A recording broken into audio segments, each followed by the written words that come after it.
Welcome to Rates and Barrels. It is Tuesday, May 13th. Derek Van Riper, Eno Saris here with you, joined by a special guest. Joe Sheehan joins the show today, author of the Joe Sheehan newsletter, joesheehan.com. If you want to be a subscriber to that, get in on that ASAP. Joe, thank you so much for joining us. Guys, I listen to every show. I'm really excited to come on and talk to you today. It feels like it's long overdue, man. This is like year 7 of the show. I can't believe we haven't had you on before, but we're happy to have you today. As you know, Eno loves games, trivia of any kind, and I wanted to be a game show host as a kid, so I will lean into Eno's fears as much as I possibly can, and we'll start today's show with a game. But I think I'll give you guys the option. Would you like to play collaboratively, or would you like to play against each other? I have massive issues with competition. I'm hyper competitive in a very bad way. So maybe if we did this together, it would Let's go collaborative. Let's go collab. Good call. All right. So here's what I'm looking for. I'm looking for teams with a run differential of plus 100 or better and minus 100 or worse since last year's trade deadline. There are 6 on each side, and we'll go until you miss 3 times. We'll see how many of these teams you can get. You can go to the top and go to the bottom. Order does not matter. Who do you think qualifies for top 6 or bottom 6 in run differential during that span? But the Rockies are the easy answer, right? Yes, they are minus 203 since July 30th last year. I'll go the other way. You get the rest, Dodgers are easy on the inside. Plus 120. They're third best. The Tigers? Tigers, plus 130. Number 2. Nice. Marlins, safe guess. Second worst, minus 134. You guys are rolling. In that same vein, the White Sox? Yes, minus 120. They are also in the bottom 6. 5 for 5 so far. You guys are killing it. Yankees, plus 112. They are 4th. Teamwork makes the dream work. Oh, Clever. Harder now. Oh, I thought we were done. It's 6 on each side. 6 on each side, yeah. This gets a little more difficult. Anybody? Padres. Yes, Padres, plus 101. Ooh, that's tight. just squeak that one in there. I'm trying to remember who collapsed at the end of last. And I don't think they were minus 50 or minus 100 bad. How many do we have?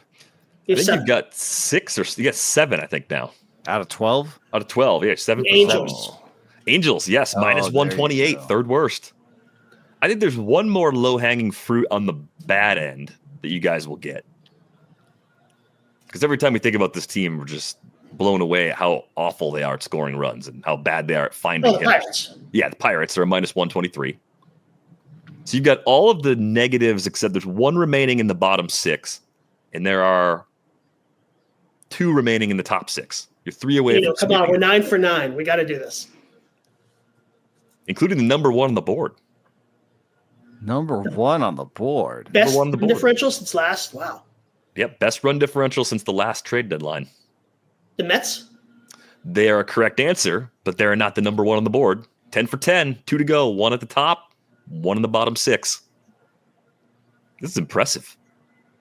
Not yet. It's not. You don't have the number 1? You don't have the number 1. The team on the bottom you're missing is 5th worst, but the team you're missing at the top is the number 1 team. What about the team in the Windy City? The other team in the Windy City. They're number 1. No, that's number 1. The best run differential since the last trade deadline. I don't want to go there. And don't let my introduction of that added information dissuade you from what could be a good guess. If you feel that's a good guess, you should put it.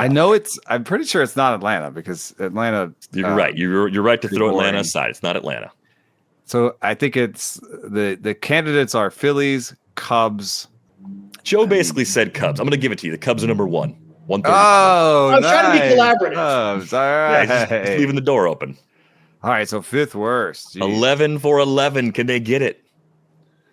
I'm thinking the nation's capital, Oh yeah, that's that one. Nats. Nats, clean sweep. Nice. Most impressive game show performance we've ever had on Rates and Barrels. So do I get Trevor May's job? Is that the way this works now? Hey, I think we get to do 6 days a week now. Those are the rules. We'll talk to the bosses about that. But the reason why I put this up there as a game show to start us off is the Tigers being second surprised me probably as much as the Cubs being number one surprised everyone else. And we were guilty on this show throughout the second half of last year of ignoring what the Tigers were doing. Listeners rightfully called us out on that in mid-September, and we have eaten the crow since then. How much do you believe in what they're doing? Because I think the continuity on the roster, Joe, from the deadline forward has been there, right? They add Gleyber Torres. Otherwise, it's mostly the same group of bats that have been doing this. And they bring back Jack Flaherty. And it's a lot of the same pitchers that are doing it on the run prevention side. So what's it going to take for the skepticism around the Tigers to fade? Yeah, I was skeptical coming into the season too. I had them slipping back under 500. Obviously, I've been wrong about that through 40 games. I'm actually writing them up this week. But I look at the fact that luck is, there's a lot of ways to be lucky, right? You can be really good in one-run games. You can have an unusual average runners in scoring position. But one of the ways the Tigers got lucky is that they had some key injuries towards the end of March that opened up opportunities for players that otherwise weren't going to have them. I think about Spencer Torkelson. Spencer Torkelson was out of a job. They signed Torres, moved Colt Keith to first base. Kerry Carpenter was going to be the DH. Spencer Torkelson he had no job.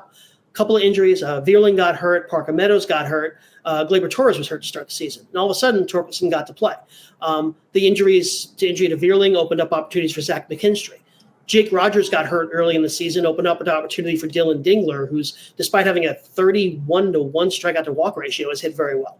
So the Tigers have had what we call good fortune. Guys have stepped up into injury spots that might not have had opportunities. Now, it's two things. One, they've gotten the value of the performance, but they're still going to get Meadows back. They're going to get Vierling back. So they should be an even better team for having this depth. So I think that's been a big part of it, just these opportunities that were created. And of course, Hinch, he was never going to be able to do pitching chaos. They're doing it tonight with Holton and Montero.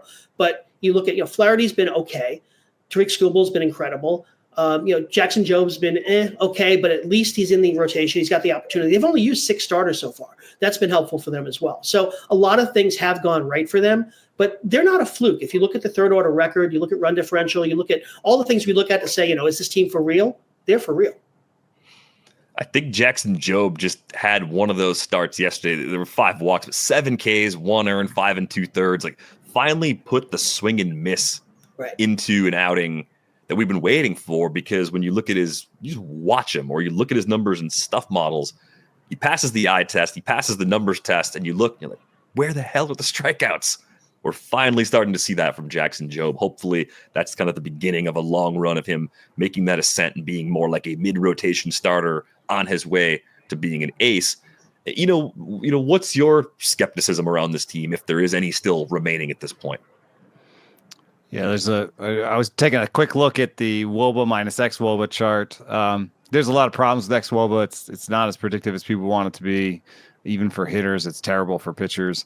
And it also gets recalibrated halfway through the season because they have to figure out what the run environment is and what should actually be expected. So if you look right now, you can tell that, when we talk about there being more drag on the ball this year, another way you can see it is that every team is below their xWOBA, other than the Yankees and the Reds. And that wouldn't be the case, because xWOBA the median should be 0. So everyone's a little bit below their expectations. The Tigers do not stand out at all in this regard. They are, if you want to call them lucky, they're the 11th luckiest team. It's like, so it's not necessarily like batted ball luck that's driving all this, but I would say that on some level, they're hitting the upper ends of their projections. Spencer Torkelson is, having the best version of himself right now. Even somebody like Trey Sweeney, who's only 13% better than league average, this is the best maybe one of the best outcomes you could have thought of for Trey Sweeney. And so the only one who's like really struggled all year is Colt Keith. He's kind of turned it around, and he's still above average as a bat. So I don't think it's necessarily on the bad side, because I also agree with Joe that, like, you know, they've got some guys coming back that are going to help them. And in the rotation, love the rotation. You know, I think it's pretty deep. Casey Mize and Jackson Jobe, even if they aren't the 1-1s that they, you know, they might be ever, or, you know, like, even if they don't get to that 1-1 level, Tarek Skubal is a 1-1, you know, he is that ace. And they've got a bunch of functional guys behind it. I think where I am a little bit worried is the bullpen. I've liked Will Vest from the beginning and pointed him out as probably the closer. I think he is the closer, the capital C, as much as there can be for the Tigers. I will never trust a guy like Tommy Canley with 80% changeups in my closer role, but would he work in setup? That's fine. Bo Brisky's been hurt and not as good as he was. Foley's in the minors. Tyler Holton is not as good as he was last year, because last year was a bit of a outlier season. So I just don't know that they have team chaos in place in the bullpen. Maybe they find it by the end of the year. Maybe it's just a sorting through process that they're going through right now. So I guess if that's my problem with the team, then I believe in them. Not just because, you know, the players that they have on hand, but the bullpen's always the easiest thing to fix at the deadline. There are always going to be 50 relievers around. So if they lock in Canley, if they lock in Vest, they lock in Holton, Sean Gunther, maybe, you go out and get the 3 guys to support that. Or maybe Carter Montero ends up in the bullpen. Eventually, I don't think any of us believe Jackson Jobe's going 175 innings. So Montero probably ends up in a regular spot in the rotation before the year is out. But they've got options internally, and they can go out. And this is the year. You know, last year they traded Flaherty.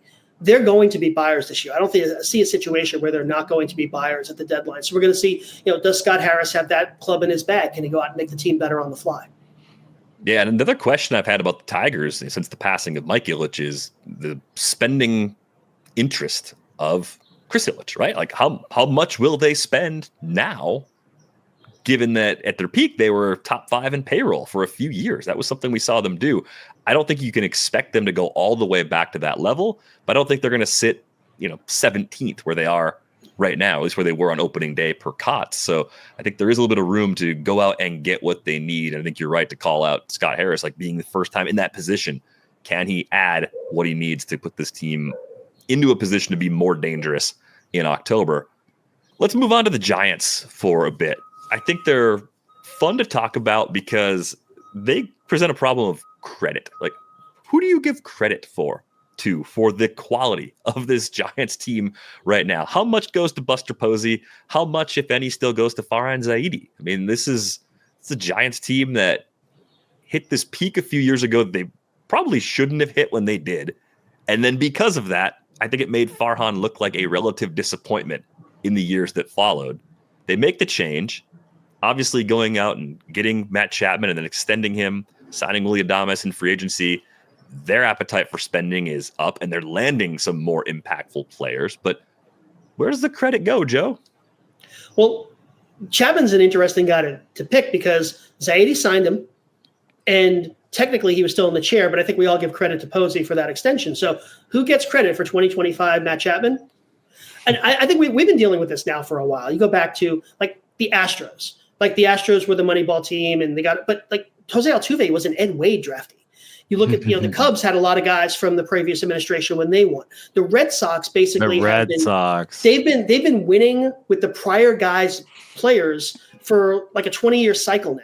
You know, Dave Dombrowski won with Ben Cherington's players. You know, the 2013 team was a lot of Hoyer and Epstein. It was like they've just been on a delay.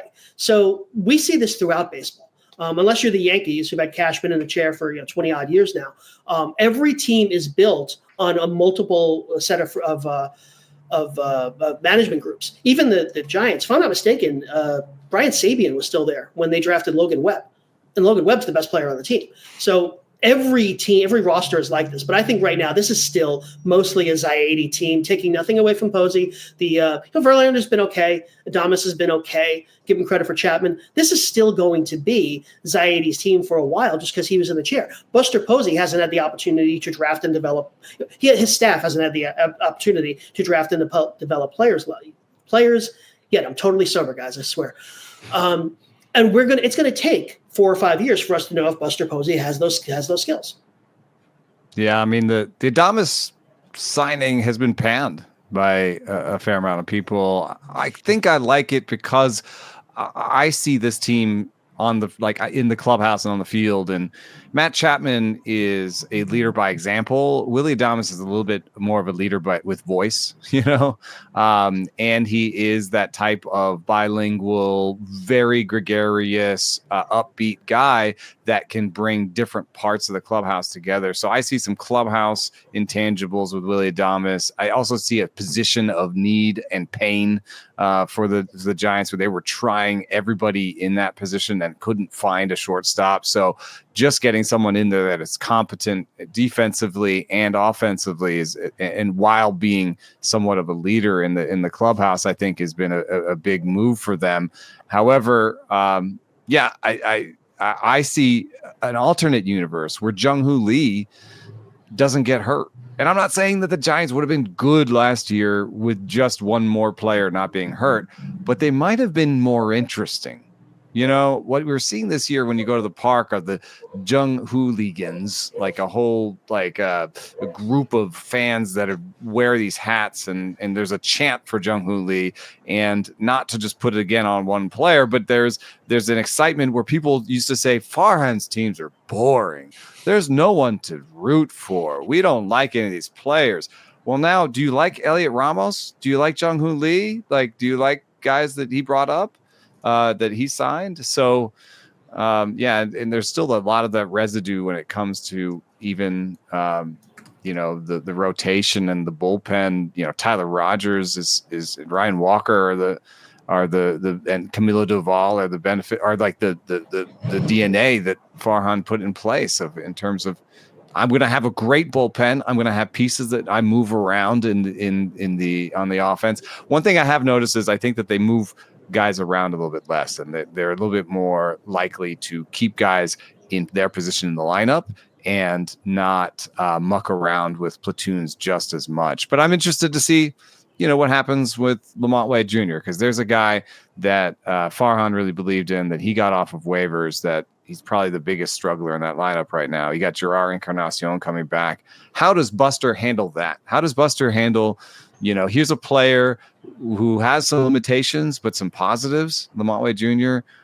Here's another player coming up who hits the ball really hard and has his own negatives. I don't have the same allegiance to these players. I didn't pick these guys up. I didn't get them off waivers. So now I have a little bit of a clean axe. If I want to release Lamont Wade Jr., it's not as problematic for me, maybe emotionally or as a person. So, you're closer. I was going to say, you're closer to the team than I am.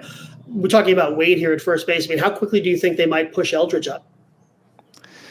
See, they keep getting mixed messages where they're like, no, that might have been something that the old guys would have done, but we're all about developing guys. But I don't know.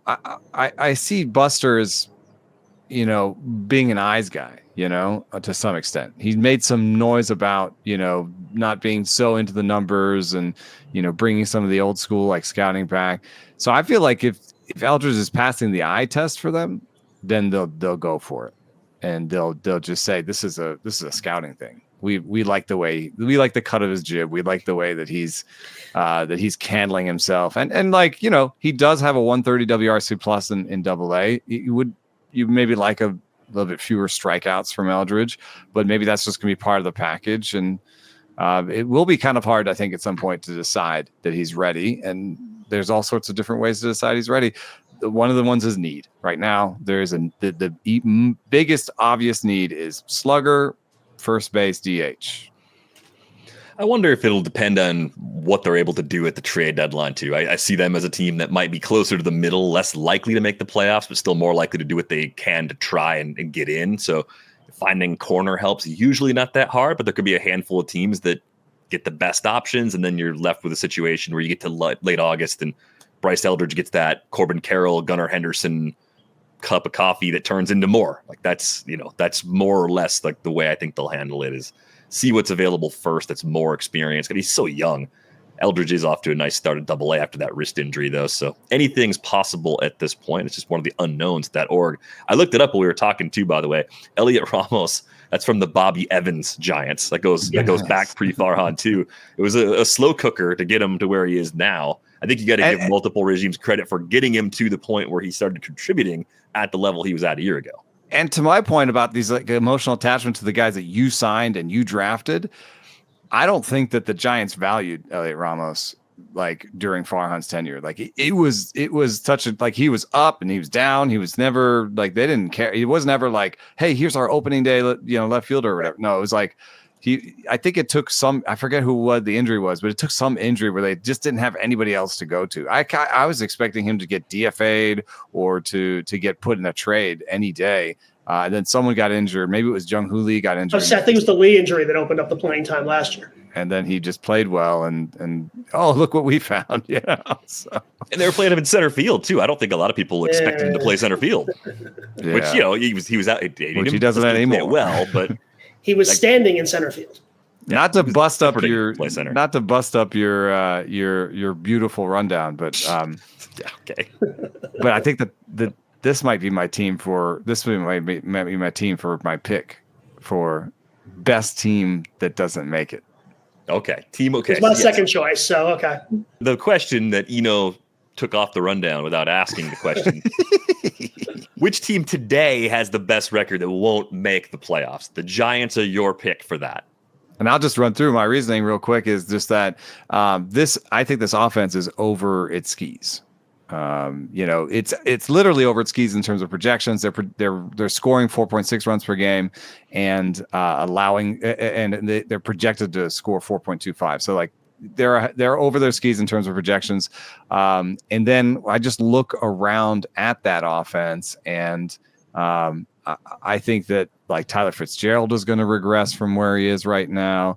I do think there'll be some positive regression from Adames, but I think that Elliot Ramos may have some regression built in. And then and like Mike Yastrzemski right now is like 31% better than league average. And I know there's probably some mechanical changes and stuff, but at his age, given his track record, I don't necessarily believe in him. And, we've had this famous thing with Wilmer Flores about how I said he was done. And then he, hit 7 homers in like 3 weeks. But I just see like age coming in, and it's just not an impressive offense for me. I think they can get it done on pitching, and maybe they'll squeak in, but it's not an impressive offense for me.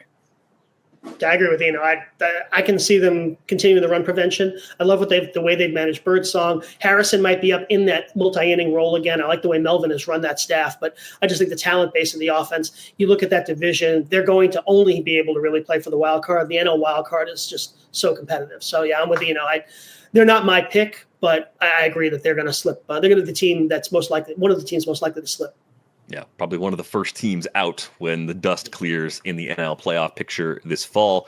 Well, who's your pick for this one then, Joe? The team that has the best record today that will fall short of the postseason. Yeah, I'm following the numbers here. As you guys know, I work with Clay Davenport at Prospectus for a lot of years. He still runs claydavenport.com, calculates third-order records. Third-order records are taking into account how well you've played, your run differential, the teams you've played, what your underlying performance is contributing to runs. In other words, if you've hit really well with runners in scoring position, that's likely not to be sustained. Well, if you look at third-order record, the team that has the largest gap between its actual performance and its underlying performance is the Guardians. Guardians 24-17 to start the year, but you look at Clay's numbers, and he's got them more as a 16-25 team. He just doesn't think they're good at all. It's a 7-game difference. And guys, this is consistent with last year as well. Last year, they didn't show up well. And of course, they had one of the all-time bullpen seasons, and they were actually able to carry that. They also, the combination of things that got 3 AL Central teams into the playoffs last year, it was a unique year. We'll call it that. And the Guardians still benefit from playing in that division, playing the White Sox a lot, but underlying performance just isn't there. The bullpen was always going to regress. We've seen that. The defense is considerably worse last year. And I think the numbers that Clay publishes are picking up on this stuff. So yeah, I've got the Guardians not just missing the playoffs. I think they might even be sellers by the deadline. Wow. Yeah, it'd be a hard turn from where they are right now, but they have tricked us so many times in this show. We've been counting them out for years. We've been waiting for them to have to do an actual rebuild. And some of it's the division, some of it's finding different ways to win. I can't even explain how they do it, but it does seem more flimsy than usual looking at that roster right now.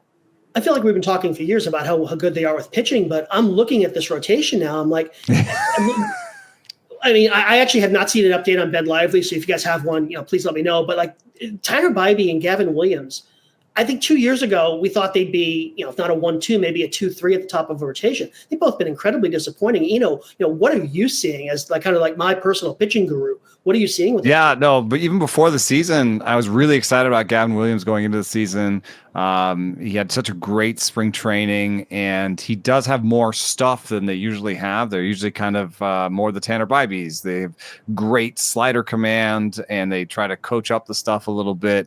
And so I thought, here's a 1-2, and I have some bold prediction about how they were going to actually have a top 5 rotation in the AL. I would like to claw that back and take it off the internet if I could right now, because I don't see it. I do see some hope for those two in particular. Like Gavin Williams has been throwing a cutter recently that really could bring it all together, because he could be like a 3 breaking ball guy. I don't really trust his changeup. He has a good fastball. So it's coming together, I think, in a way that Gavin Williams still has a chance to be a good 1-2 even. And Tanner Bybee, I'm not that worried about either. It's I think just it's what happens when you have you have one really good pitch and you have to figure out the constellation of pitches around it. And so, he's got a couple fastballs, he's got a couple breaking balls, he has that slider. I think he's going to be fine. But I don't trust that they are a factory anymore. Like, I don't trust that the next guy up. Like, I like Slade Ciccone a little bit, but like, I'm not going to just anoint him as a sleeper because, here the Guardians have got another guy, because we've seen too many Logan Allens in the meantime, and too many of these guys that just come up and aren't good, frankly, and, to some extent, I wonder if, they've been figured out in terms of what they've been doing. There's a lot of teams that will maybe draft for command and try to get the velo up. There's other teams. Seattle does some version of that, I think. And so there's definitely some of their ideas have kind of gone into baseball and been absorbed by it. And, what the thing that stands out for me that's so weird is, given these things that we think about Cleveland, you might be surprised when you look at the numbers and find, their strikeout rate on the offensive end is boring. Like, I'm always like, Cleveland Guardians hit the ball softly, make a ton of contact. They're middle of the pack in strikeout rate. They are still last in hard hit rate. So that's a bad combo. You don't really want to make middling contact, make poor contact and make it at a middling rate. The roster turnover over the last couple of years has really hurt that. Like, they had a functional offense doing it their way. Was it 21 or 22? And what was Quan's first year? Just 22? Having Naylor back would make him better, Losing guys like that has really impacted their hard hit rate. And I don't think the pitching is going to be able to carry them, and I know the offense isn't. Yeah, I was just looking at the pitching. You think of them as like, command and sliders and figure it out. Well, they're last in location plus, as a team.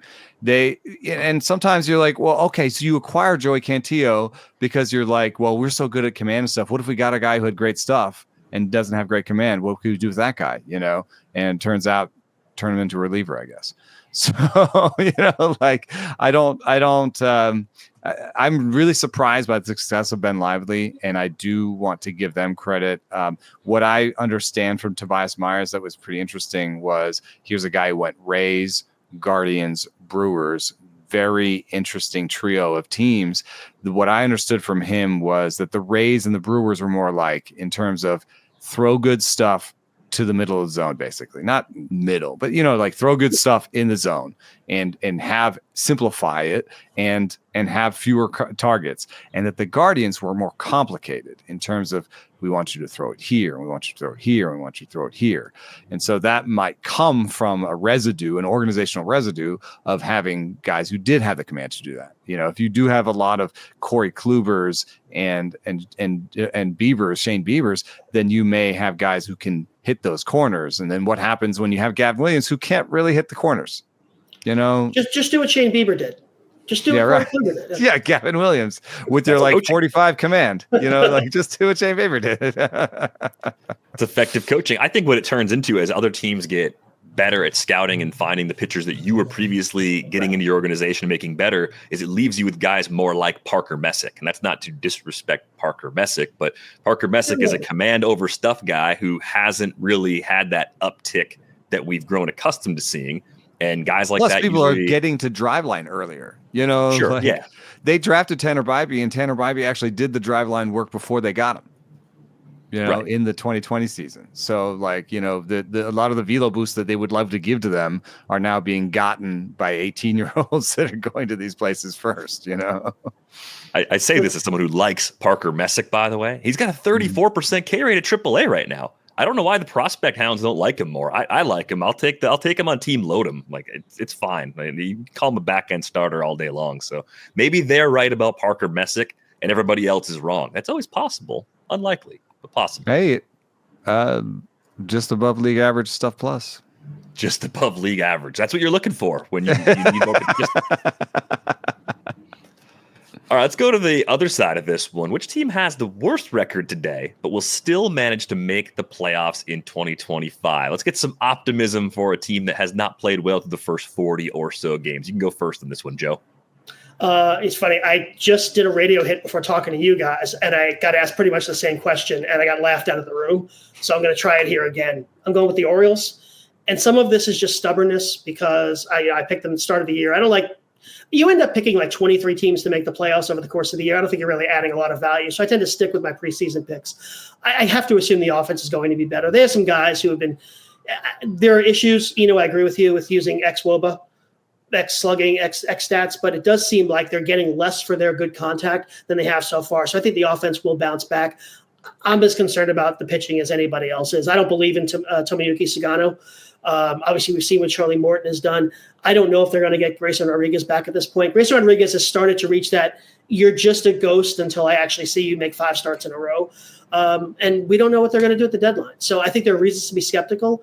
But this is also a team that I think could go out and score 160 runs in a month. I really think they have that kind of offensive upside. So I'm sticking with them. But yeah, it's a tougher case to make with each day. When they look bad, it's just a whole bunch of 310-foot fly balls. They're making contact, but it's just not the kind of contact you want to see. I watched them with the Angels over the weekend. And I think they won 2 out of 3, but the game they lost, they just looked so incredibly limp against a bad Angels team. So that's my pick, and you guys can mock it now. No, I mean, not too much. I mean, I had them winning the division, and I bailed on it about 2 weeks ago. Not because I think they're bad, but because I think they've had enough injuries, and there are enough questions about the pitching now. We're rallying back in the AL East, especially. They just seem like they're going to come up a couple games short, and Orioles fans are going to be fuming about it because it's going to feel like a year that just completely got away. But go ahead, And I was going to say it's the last really cheap year of Henderson, of Rutschman, and guys like that, and they might be squandering it. Yeah, I just have this. I wrote that the pitching staff has become a problem that looks like it might take years to fix. And I wrote it. It felt good at the time. I got some pushback, and then was like, God, am I right? Am I wrong? Like, could they just fix it by having Grayson get healthy and Eflin get healthy, and now all of a sudden they have competent guys, and Povich has shown some promise, and Sagano's better than I expected, but I actually think the pitching staff is the problem. And I think that I'm not sure that I think I'm closer to believing what I wrote. I think this pitching staff is a problem with a big capital P, and it may need some real rethinking of, I don't know, organizational values, maybe even of how they're not even bringing guys up that are good. It's like, What happened to all the guys who were supposed to be good? They were supposed to have like Armbruster and Povich, and like everyone's like, oh, wait till that guy comes up, and you're like, McDermott got hurt, right? Yeah, McDermott. Like they had this whole like list of guys. Oh, wait till that guy comes up. Wait till that guy. Well, I'm done waiting a little bit. I'm like, I don't know what's missing, but there seems to be something missing on the pitching side, and I've leaned towards Stuff because all the guys that they signed were kind of command guys, to some extent. So. Command is cheaper than Stuff, right? Right, it is. And they were going, and they were that's where they were shopping in the cheap bin. So that's what my inclination to say. You cheaped yourself out of this one, and that's a problem. But it is a really great offense, and my pick has a similarity in that it's an underperforming offense that's supposed to be one of the best offenses going forward, and I think that's a good place to shop. You know what I mean? It's like, pitching can go up and down. I could be right that there's a problem in Baltimore, but they could still put together a couple good months of pitching just with the guys they have. Like I said, Grayson could come up, Eflin could run off, 100 innings of plus, and it could look a lot better. So, if you look at rest of season projected runs scored per game, it's the Dodgers and the Yankees, Braves third, Mets, Diamondbacks, Phillies, Cubs, Orioles. Bet on those teams because projecting hitting is easier, and you know what these guys are going to do. So I'm picking the Braves. They are under 500, and they are going to be the third best offense, supposedly going forward. Now I know you can kind of look through the Braves and be like, are these guys really going to be, hit to their projections ever? It's been a long slump for Matt Olson. It's been a while. For some of these guys, Ozzie Albies, like he does show real flaws in approach, and the sort of lefty righty splits are a little bit weird. Michael Harris, we talked about, has not taken a step forward. In fact, has taken multiple steps backwards over the last 3 years. So I get it, but I'm going to bet on the back of the baseball card essentially, and just say, I believe in Matt Olson. I believe in Ozzie Albies. I believe in Michael Harris. And I think they're going to turn it around and be one of the best offenses. And when you talk about, ripping off a good month of offense, I think this Braves team can do that. But they also have some internal improvements coming. I mean, Ronald Acuna Jr., it's taken him a while. They've slow walked him, but I think they want to make sure that when he comes back, he's able to play 6 days a week. And they will get Jurickson Profar back. They want him for the playoffs if they get there, but he'll come back right at the end of June. So you've got two players we would expect to be good to great hitters rejoining them. Guys, Drake Baldwin. I thought they were going to let Drake Baldwin go when Murphy was activated. They kept him on the roster, and he's got like 1,000 OPS since then. So that's another hole they filled. By July, you would figure they only really have shortstop as a true hole, and then you would expect, Harris. I love Michael Harris too. He reminds me of the center fielders I grew up with, and yeah, it's not working out this year, but I love him as a player, so I think he'll bounce back as well. I think the real key is going to be the older guys. What does Olsen have left? Marcell Ozuna looks good in the numbers because he's got that great walk rate, but the power's gone away. So what does he have? What does he have left in the tank? So I think those two guys are really going to be the keys. Because they're going to hit 3-4 until the rapture, 4-5. However's got them. Snicker's going to go down with those guys, and if they don't bounce back to some median between 23 and 25, I think that's going to be what takes them down. But I think it's a great call. The other thing, do you see them challenging for the division or just a wild card? Mostly wild card. But wild card is going to be really contentious, and so I'm guessing that basically what I'm calling is that they'll pass the Giants because, I think that the Central is not going to put forth a wild card team. That's my prediction. Cardinals erasure. Erasure. Wow. I'm cool with that. It's fine. We're not even talking about you. We shouldn't. It hurts. We'll save that for another day. I think it'll be a lot Padres, of negative thoughts on them. Giants, D-backs, Phillies, and Braves. It's so much more interesting a race than in the American League. I mean, we talked about this all winter, guys, and it's really played out so far. All of the interesting baseball is really being played in the National League. In the AL, there's stars having good years, but all of the interesting team stuff's happening in the NL. I was gonna say, could Alex Anthopoulos is aggressive at the deadline. If the Blue Jays falter, could they go get Bo Bichette, just to play shortstop for them for the rest of the season? I could say yes, but I could also say, man, the AL is wide open. We saw this before the season, like you said. There's like 5 or 4 projected NL teams before you got an American League team, and it's playing out that way. There's a lot of parity. So if you're the Blue Jays, there's not a single person on the Blue Jays right now talking about should we sell and should we make contingency plans for selling, because everybody's at 500. Well, especially after the weekend, the sweep in Seattle, and those series don't seem important. But when you look ahead and we see how the impact the tiebreakers have had over the last 3 years, that could end up being a critical series for them if they end up in a close race with the Mariners. I mean, I don't care for the tiebreaker system, but when you sweep a potential wildcard team, that has a big effect on your playoff chances. I've made this argument on the show for probably 2 or 3 years at least. Why are teams so reluctant to make impactful trades this time of year? You see it occasionally. I think of like the Willy Adames trade the Brewers made a few years ago with the Rays. Address your needs now. Like, why wait all the way until the end of July? Is it just lining up is more difficult? Is it teams want to ride it out with what they built because they spent the entire offseason tweaking and building the rosters, and just what is the reason teams are so reluctant to deal this time of year? I bet it's the lack of sellers. Took the words right out of my just mouth. Not enough teams willing to give up. But even help you sort of trade though. I think that's more in the vein of what the Adames. That's why the Adames Rasmus. Yeah, the Adames Rasmus, and nobody on either end of that is saying we're selling. We're right. That was a like for like trade. Yeah. Mm-hmm. Yeah. And I think that's more when you see the fluffy trade pieces. It's more like just scraping players off of the rosters of the bottom feeders. Be more creative. Look at the mid-pack teams that have a need and line up with another mid-pack team that has a need. I know we can't fantasy baseballize Major League Baseball, but I want to sometimes. And I just think it'd be another way to get excited about some things this time of year. Like, we get excited because we're nerds that love baseball, but it just seems like there's this long lull in big transactions that other sports don't go through quite the same way. And even if it's something small, because I'm thinking Braves Blue Jays. It's interesting to think that, like, could Ernie Clement be like the starting shortstop for the Braves? And like, would once the Braves get healthy in the outfield, would like Jurickson Profar be a better fourth outfielder for the Blue Jays? I don't think the Jays are going to trade for a guy coming off a suspension. I understand what you're thinking. Try to like find a as DVR saying, a major league player for major league player trade. We talked about the Rays Brewers. I remember the Beltran trade happened, I think, on June 29th. I'm going back a ways here. Tell me if you think I'm crazy here.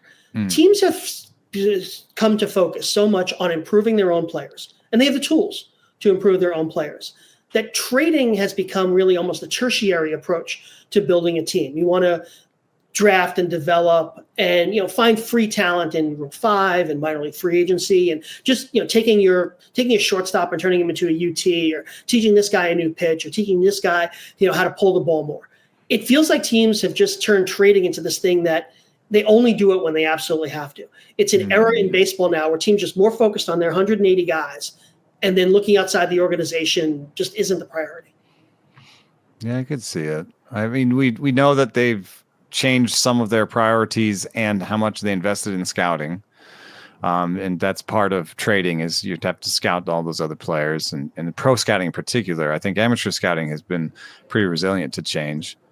So if you have less pro scouts, you have fewer pro scouts, and and then I think that there's a lot of sort of every team has the same attitude towards years of team control and things like that. So that's it's really hard to convince people to let go of an asset, especially an asset that they have years of control over. And it actually reminds me of something like a Devil's Rejects, just this league that we're in, where some of these keeper leagues where it's almost impossible to pry young major league talent off of anybody else. Even a team that's not in it for this year, or is in it for this year and has an extra kind of good player on the bench, you can't even pry that. It's really hard to trade. It's really hard. I think that's one part of it. It's really hard to trade. Now DVR, like I say, with the expanded playoffs, you just don't have very many sellers, as Eno noted. Even when we get to the trade deadline, it's hard to identify sellers that have anything. I mean, think about the worst teams in baseball.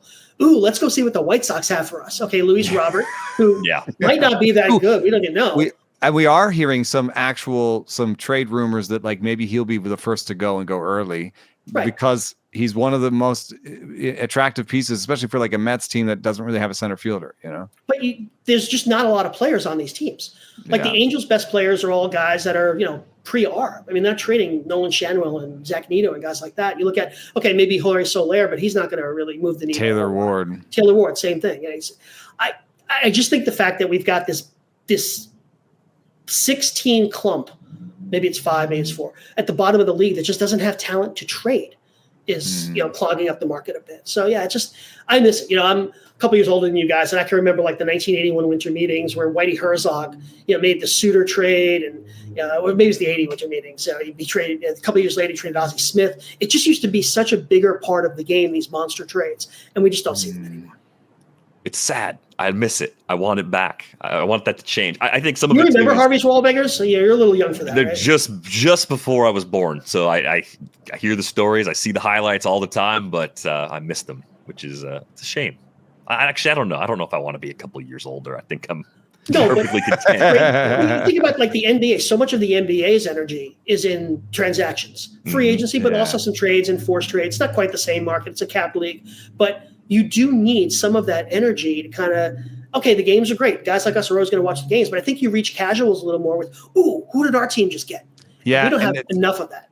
The NBA has 5 players on the court, so like they can go get one player and be like, this could be a difference maker for us. I mean, just this year, the Warriors were a completely different team before and after Jimmy Butler.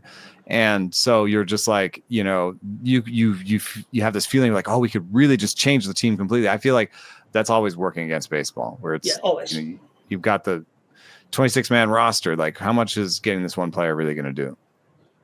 I'm with you guys. I understand the why. I don't have to like it. That's where I'm going to settle in. I think Joe brings a level of stubbornness and clarity to the show that we really need. I think the stubbornness is huge. We walk a lot. This is maybe. Have you ever been complimented for your stubbornness before, being an asset? No, and in a related story, I'm single. Well, the word's out there now. Let's talk about Jordan Walker for a bit. We had a question in our Discord about Jordan Walker, and it boils down to this. Like, for a guy that's showing incredible bat speed, top-end bat speed, has shown some really good exit velocities during his time in the big leagues, split over 3 seasons now, why doesn't he get top-end results? What is missing, and why are we being fooled by the bat speed popsicle, as we like to call it, on the Baseball Savant pages? It's a tough one. I mean, I think that the key is actually in the strikeout rate. So when he was coming up, we thought, oh, this is a guy who's going to hit the ball hard and have like a 20-ish strikeout rate, 22, 24% strikeout rate. And if you think of him that way, then you're like, oh, he's just like a junior Caminero. He just has to figure it out. Like he hits the ball hard and he makes a lot of contact. And then you look at his page and you're like, 30% strikeout rate. Where did this come from? And you realize he pretty much earned it. This is the strikeout rate he earned. And if you look at the page that shows the bat speed and you start looking at the default is squared up, right? Isn't it squared up versus bat speed? Squared up percentage, yeah. And you look at the bottom right and you see the guys with the great bat speed. Look, there's Jordan Walker. You don't want to know who's around him. Who's around him though? Like who? Because there have to be a few players in that sort of far away space in that quadrant of the graph that maybe have had at least some runs of success as big league players. I mean, the ones I'm focused on are like Morel is right there, and when you say the word Morel, you're like, oh, he's one of those guys that like swings real hard. When he hits it real hard, but he doesn't hit it very often, And I think that one was a real aha moment for me when I was looking around. Yeah, I feel like the best case in that group maybe was Luis Robert. If you mouse around in there, Joe Adell is down there. Wilson Contreras is down there, but that might be a bit of a 1-year blip a little bit. And Junior Caminero is there. But even Robert as a hitter, high variance for sure. It's some interesting peaks, but some brutal valleys too. Yeah, I'm still getting comfortable with what bat speed is telling us. We've had this data for a little under a year now. And I guess the data stretches back to about halfway through 2023. And I think we're still what does it mean to have great bat speed? How does it fit into the other skills? Whether it's, bat to ball, whether it's, bat angle. There's all this information now about where guys are standing in the box. I'm still trying to suss out, what does it mean to be a good hitter? Because one of the things we see is that if you look at the extremes of bat speed, you've got Judge and guys like that at the top, and then at the bottom you've got Arias and Kwan. So there are a lot of ways to get to really good hitting numbers. And I look at Walker, and you can swing the bat as hard as you want, but ball go down bad, ball go up good. I believe he has 4 pulled fly balls this year. It might even be that many. And until you start doing that, he reminds me of Jason Hayward. And some of that is just the physical in the box, where it's just tall, a lot of levers. Hayward pulled a fly ball for a home run in his first at bat, and I think it was the last pulled fly ball of his career. He just never figured out how to get the ball up and in. And mind you, this was a different era. We weren't focused as much on pulled fly balls as we are now. But he's been, he's talked to hitting coaches since, and it's just never really come out. It's just something about the shape of his swing. Right. He was never the same after getting hit in the face with that pitch either. And you look where he sets up. Does anybody in the league set up as far away from the plate as Jason Hayward right now? He's got to be conscious of that. I think that's something else where I think somebody would have mentioned it at some point. It's like, hey, you really can't reach the middle of the plate, much less the outside, but you're just not going to create pull power that way. And I look at Walker, and I think some of it is just the tall right fielder, kind of some of the physical characteristics. I don't mean to make black, white, right. You're supposed to do cross race comps, and I can't do that in this case. But I look at Walker and I see Hayward. I'm like, if you can't get the ball up in the air, it's just not going to happen. I will say the one positive I want to point to here, he's gone from being a miserable outfielder to a pretty decent one. Strong arm. He's getting to the ball better. He's reading balls off the bat. And what I take from that is there's learning. Like Jordan Walker has shown that he can get better at an aspect of his game. So, the exit velocity is still there. He's become a better outfielder. Obviously, the strikeout rate keeps going up, but when I see a player improve in one part of his game, I think, okay, if he can do it there, he can do it in these other ways. Yeah, that's interesting. Also, when you put it hand in hand with DVR, you were looking at his stance changes, and he's really searching for it. If you look at the way his feet are in the box, his openness, and that's all changing. It's changing month to month. He's not comfortable in the box. He used to be up. He used to be further back. Now he's moving up in the box, and he's changing how open he is, and he's really searching. And with a player like that, where you're the raw fundamentals are there, you've improved some aspects of your game, and you are searching, you are trying. I want to leave the door open for success, but that door just keeps getting closer and closer to being closed. I don't know. I mentioned the Cardinals, 9-game winning streak. It's one thing to go into this year thinking, what, we're probably not going to be successful. We can just give Walker 600 plate appearances, 1,200 innings in right field. The closer they get to being contenders, the fact that he's not hitting at all may become a factor. I'm affirming what you're saying. He's already not playing. He's already losing starts against righties. Yeah, that's Donovan, I guess. They putting Donovan in the outfield now? I think so. Yeah, it's a tough. Ali Marmol, it's not going to do him any good to develop Jordan Walker on an 82-win team and have somebody else take over next year. Marmol's basically managing for his job, and his focus has to be on winning. So it's a lot of interesting, it's Mozeliak's last year too. You've got, Hyman kind of looking over everybody's shoulder. It's a fascinating team. A 9-game winning streak early in the season with the way the baseline for making the playoffs has changed, just kind of totally changes your outlook.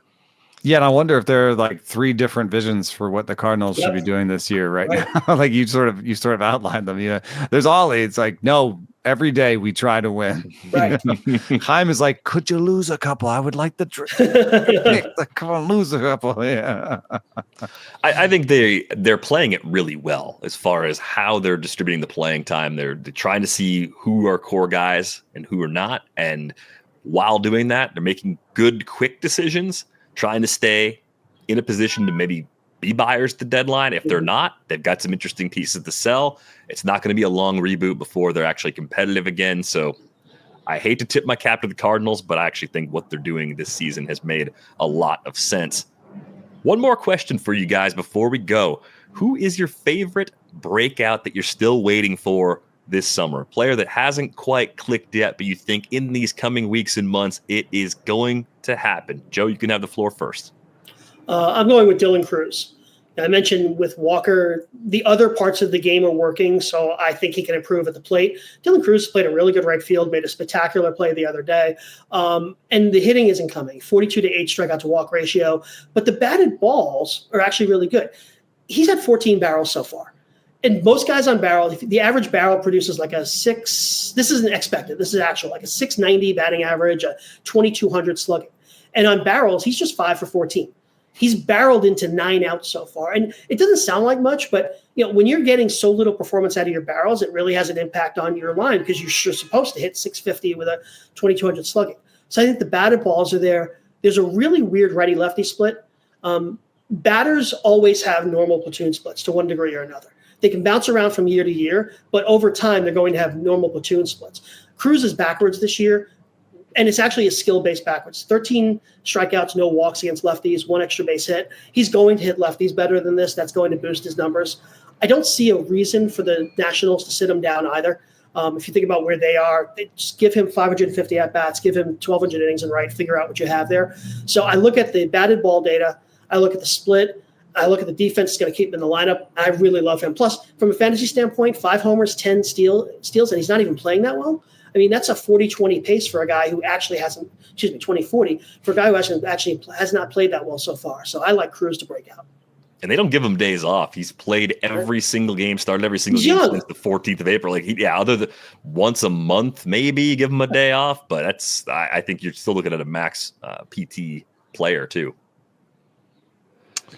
Yeah, I still like the different things he brings to the table, and I still remember just how excited we were, when he was drafted. So I think this is. I'm a little surprised by how it's coming, how long it's taken to come together, but I do think it reminds me a little bit of like a change-up first starting pitcher prospect, where it's a little bit easier if you're a breaking ball first guy. You're going to get righties out. You can come up there and you dominate fastball, breaking ball, boom. You know what you're doing. You're in the major leagues. You'll see guys with change up, like Gunnar Hoagland is like this change up guy. It's going to take him longer. He finally is here.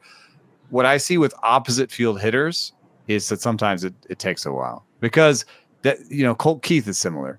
You have this bat path that can serve you well because you can cover the outside part of the plate and you can go the opposite field.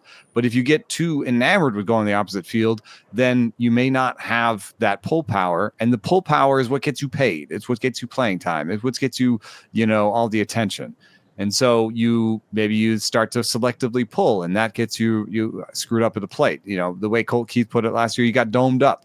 So I could see that Dylan Cruz might be domed up, at time to time, because he might be a guy who has that natural opposite field power that's trying to figure out how to turn and burn, what to do on inside pitches, how to pull for power. But if you look at a 14% barrel rate, you look at he's not hitting the ball too much on the ground, you look at he's still giving you something with speed and defense, and he's going to be in there all the time. I think there's a lot of things to like about even now. As bad as it looks. My guy does not look as bad right now. My guy is Junior Caminero, and the reason I bring him up is just, I've gotten a lot of questions of like, is this it? Or, and I think even if this was it, he would get through the season hitting 250 with 27 homers and be an above average major league player and be a win for the Tampa Bay Rays. But I don't see any reason why he has to have a 260 BABIP. He hits the ball super, super hard. He makes a ton of contact. I don't know why that can't be like a 330 BABIP or something. I mean, he doesn't have zero legs either. So I see this more as a guy who can be a 280 hitter with, 30 plus home run power. And I think he doesn't chase like, Morel and these guys who chase in the 40s. He does chase a little bit more than you want. He chases because he knows he can make that contact. So I could see that walk rate creeping up. And I don't know if it's necessarily going to be this year in his first full season, but last year he was a 105 WRC plus. Right now he's 101. I think he's a 120 guy the rest of the way, maybe 130. And I think he's just going to establish himself as one of the, 5 to 10 best third baseman in the league, and he's a really good player. And there's another level. I think there's an opposite here of Cruz, where he's going to have to do everything in the batter's box because he's not giving it. Jason Collette, our friend, he comped him to Miguel Sano in the offseason. I think there's a really good comp there because I think Junior Camaro's time at third base is probably going to be limited. And you wonder if getting him out of a position that he really can't play. Remember, they take him out of games for defense. And you just don't see a whole lot of that in today's game with the 4-man benches. So, at some point, is he going to end up having to play DH or first base and kind of just get on with the rest of his career? Or is he going to when will the Rays let him do that? Because the Rays also have a glut of DH and first base. It's hard for them to do it. I mean, you can be a bad third baseman and a star. There's a guy, I'm not sure if you heard of him. He's been in the news lately. Devers, something like that. You can play a bad third base and be a star. But, eventually maybe you're just so bad you let the guy get on with his career. But, I'm with you as far as the batting skills. I think he's going to be – forget the rest of this year. I think you take like a 3-year timeline. I think he's a top 15, top 20 hitter in the game. Just him. Yeah. I see the ceiling. I believe in the ceiling, and I scared myself with the Eloy Jimenez comp. Just trying to look for a guy that hits the ball hard, similar profile. Obviously, the defensive limitations aren't as extreme with Caminero, even though we're talking about moving him off of third base sooner rather than later. I just had to put that in as a grounding force for myself to not just auto go get Junior Caminero in as many leagues as possible. I had to remind myself that you don't have to Godfather offer it every opportunity you get when you think there's a little bit of a window to buy low. Where'd the optimism go? I thought you guys were the optimistic ones. Oh, I don't know. I am. Yeah. What's your pick? What's your pick, DVR? What's your pick, DVR? Can't pick a Brewer. I can't pick a Brewer because I have Joey Ortiz. No, I actually don't believe in Joey Ortiz. He was on my list, actually. You still believe in Joey Ortiz? I do. And it's a lot of the same things. Like the glove's should keep him on the field. I think the bat, the ball was a little. I don't know if he's going to hit what he hit last year, but I think if I say Orlando Arcia's peak as like his floor, I think that's what he can be with a much better glove.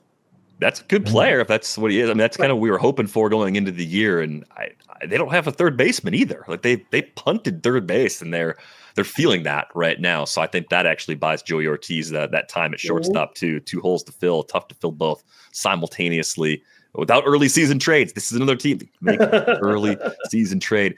Who do I like that's really struggling? Younger player hasn't broken out yet. Jordan Lawler's been my pick on this one for a while. We just haven't seen him get that long run, even if it's 3 or 4 times a week. I think Jordan Lawler's going to be really good for that Diamondbacks lineup is a bit of a problem when everyone's clicking, right? I mean, and there's a little bit of a soft spot in the outfield. I know he hasn't played there yet, but like if he's up and he's playing well in the major leagues, and there's Alec Thomas is still kind of just okay. There's might be like, can we get him some at bats in center? That's a big defensive swing. Yeah, I don't think Thomas is plus out there, and Lawler has never played it. It's kind of played it, got a couple of innings. Let me ask you guys. But Jackson Merrill did it pretty well. Thank you for the one great example of guys. Can I show you clips of D. Strange Gordon trying to play center field? Oh yeah.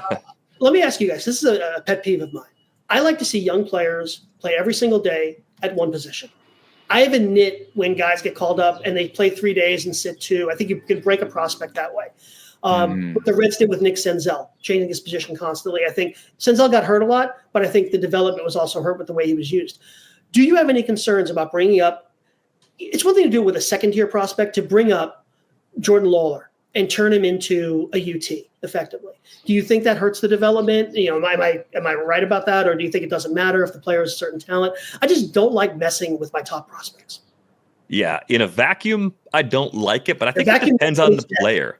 Right, yeah, everybody's dead in the vacuum, right? But I think it's something you wouldn't choose first. I think it depends on the kid, how versatile, what has he played on the way to the big leagues? How comfortable are they making that adjustment day to day while trying to figure out big league pitching? I think that's actually a conversation that we don't talk about how teams treat young players very often. We talk a lot about stuff like Rafael Devers and the Red Sox front office not being on the same page, but this is something that I think your organization should build into you as an expectation along the way if they're going to do it. It shouldn't be a thing that you get promoted and, oh, by the way, you're also going to play third base for the first time in your life. That should never be the case for any player trying to break into the big leagues. I mean, the Diamondbacks themselves said like we're not bringing him up until he's ready and there's a role for him, and then they brought him up for this role. So that's a little bit weird for me. But I would say again, I think of often hitting in terms of pitching. We've had this tradition of bringing guys up and being like, hey, you relieve and you pitch some 3 innings and maybe you'll be the starter eventually. But is that better than you being in the minor leagues and figuring out minor league hitters? You've done all that. Would Jackson Joe be better served in the minor leagues? No, there's, and he's maybe not the best example because he's actually has a starting role, but you know what I mean? Like the whole sort of Earl Weaver, like bring a guy up as a reliever. Mm-hmm. Huh?